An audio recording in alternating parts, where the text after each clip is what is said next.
تم اس عمارت کا حصہ ہو جو رسولوں کی بنیاد پر تعمیر کی گئی ہے۔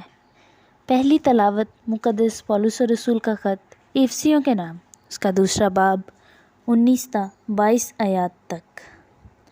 پس اب تم پردیسی اور مسافر نہیں بلکہ مقدسوں کے ہم وطن اور خدا کے گھرانے کی ہو، اور رسولوں اور نبیوں کی اس بنیاد پر تعمیر کیے گئے ہو جس کے کونے کے سرے کا پتھر خود مسیح یسوع ہے۔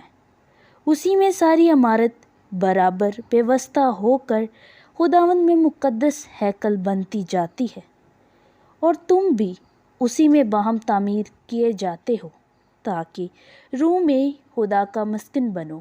پاک کلام کے پڑھے اور سنے جانے پر خداوند کی خاص برکت ہو۔ خداوند کا شکر ہو۔